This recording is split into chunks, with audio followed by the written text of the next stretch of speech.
গুৰুত্বপূৰ্ণ খবৰ সৈতে ষ্টুডিঅ'ত মই জোন গগৈ দৰ্শকৰ ৰেচন কাৰ্ডক লৈ মুখ্যমন্ত্ৰী হিমন্ত বিশ্ব শৰ্মাই আজি লখিমপুৰত এটা বৃহৎ ঘোষণা কৰিছে আৰু নতুন ঘোষণাটো হৈছে যে ৰেচন কাৰ্ড থাকিলে কি কৰিব পাৰিব।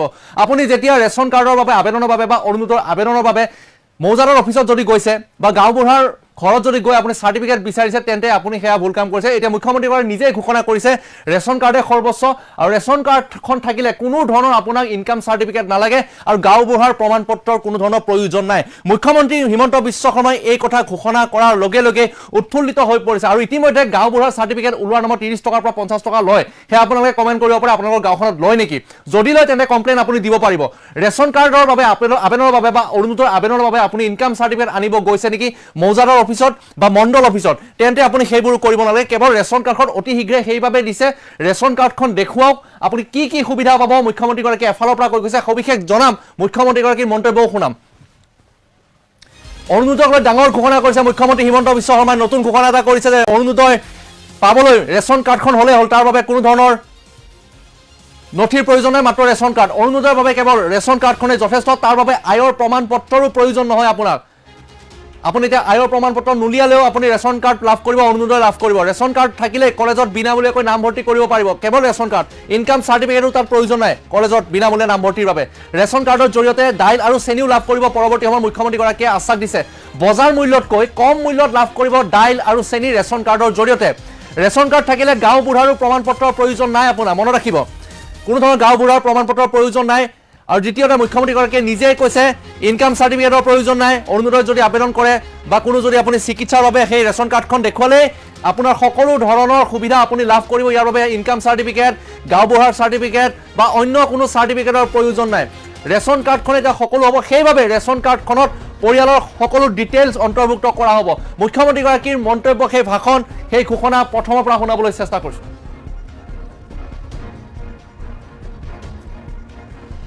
ৰেচন কাৰ্ডখন দেখুৱাও, ৰেচন কাৰ্ডখন দেখুৱালে বছৰি 5 লাখ। এতিয়া ৰেচন কাৰ্ডখন পালে অৰুণোদয় পোৱাৰ ৰাস্তা মুকলি হয়। লগতে ৰেচন কাৰ্ডখন পোৱাৰ লগে লগে প্ৰধানমন্ত্ৰীৰ আয়ুষ্মান ভাৰত, মুখ্যমন্ত্ৰীৰ আয়ুষ্মান অসম, এই দুটা আঁচনিৰ জৰিয়তে আমি মেডিকেল কলেজ, নাৰ্ছিং হোমত চিকিৎসাৰ বাবে বছৰি 5 লাখ টকালৈকে আমি বিনামূলীয়া চিকিৎসা পাব পাৰোঁ।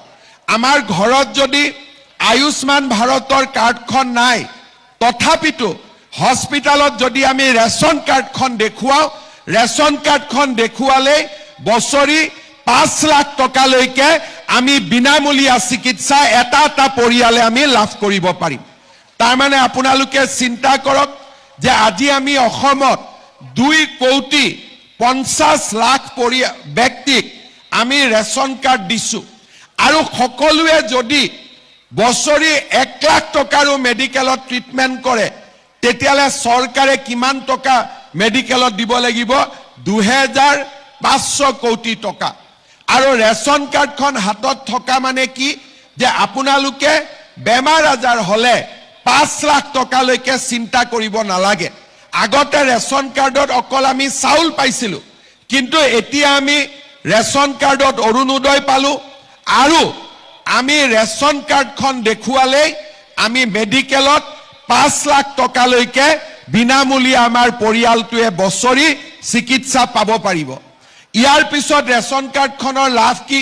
আমি সকলো কথাতে গাঁওবুঢ়াৰ চাৰ্টিফিকেট ল'ব লাগে, মৌজাদাৰৰ চাৰ্টিফিকেট ল'ব লাগে, কিন্তু ৰেচন কাৰ্ডখন হাতত থকা মানে এইটো প্ৰমাণ হয় যে মোৰ বাৰ্ষিক উপাৰ্জন 4 লাখ টকাতকৈ কম। এতিয়া বহুত মানুহে অৰুণোদয়ৰ বাবেও গাঁওবুঢ়াৰ চাৰ্টিফিকেট বিচাৰি আছে। মই আপোনালোকক এটাই কথা কৈছোঁ যে অৰুণোদয়ৰ কাৰণে গাঁওবুঢ়া, মৌজাদাৰৰ কোনো চাৰ্টিফিকেট নালাগে, মাত্ৰ ৰেচন কাৰ্ডখন দেখুৱালেই হ'ব। কোনোবা জাগাত চাৰ্টিফিকেটৰ নামত 30 টকা লয়, 50 টকা লয়, 100 টকা লয়। এইবিলাক মই ভাল নাপাওঁ আৰু সেইকাৰণে আজিৰ সভাতে মই কৈ দিছোঁ যে ৰেচন কাৰ্ড থাকিলে কোনো গাঁওবুঢ়াৰ আমাক চাৰ্টিফিকেট নালাগে, কোনো মৌজাদাৰৰ আমাক ইনকাম চাৰ্টিফিকেট নালাগে।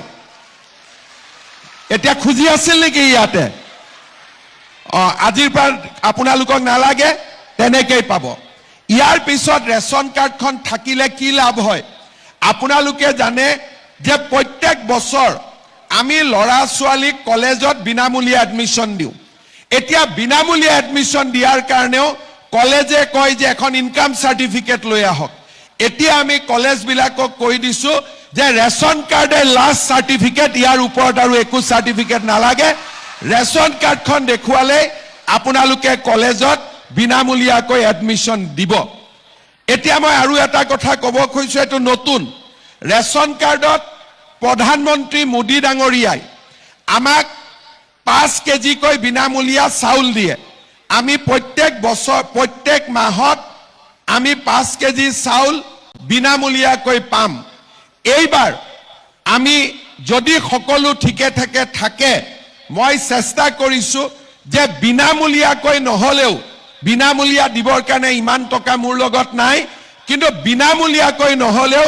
ৰেচন কাৰ্ডত দালি আৰু চেনি আমি সুলভ মূল্য দিয়াৰ বাবে ব্যৱস্থা লম ভাল হ'ব নে বেয়া হ'ব নেকি ইমান কমকৈ কৈ আছে ভাল হ'ব নে বেয়া হ'ব বজাৰতকৈ যদি দালি অন্তত 25 টকাও কমত দিব পাৰো চেনি যদি বজাৰতকৈ 20 টকাতকৈ হলেও দাম কমত দিব পাৰো ভাল হ'ব নে বেয়া হ'ব এইফালে বেয়া হ'ব নেকি কোৱা নাই ভাল হ'ব নে বেয়া হ'ব ঠিক আছে এতিয়া মই চিন্তা কৰি আছো যে ৰেচন কাৰ্ডৰ লগত কিমান লাভ হল এটাকৈ চিন্তা কৰক প্ৰথম ৰেচন কাৰ্ড পালো তাৰ মানে 5 কেজি চাউল বিনামূলীয়া পালো ৰেচন কাৰ্ড পালো অৰুণোদয় পোৱাৰ বাবে যোগ্য হলো তৃতীয়তে ৰেচন কাৰ্ড পালো বেমাৰ আজাৰ হলে 5 লাখ টকালৈকে ট্ৰিটমেন্ট হল ৰেচন কাৰ্ড পালো কোনো কামতে আৰু গাঁওবুঢ়া মৌজাদাৰৰ ইনকাম সাৰ্টিফিকেট নালাগে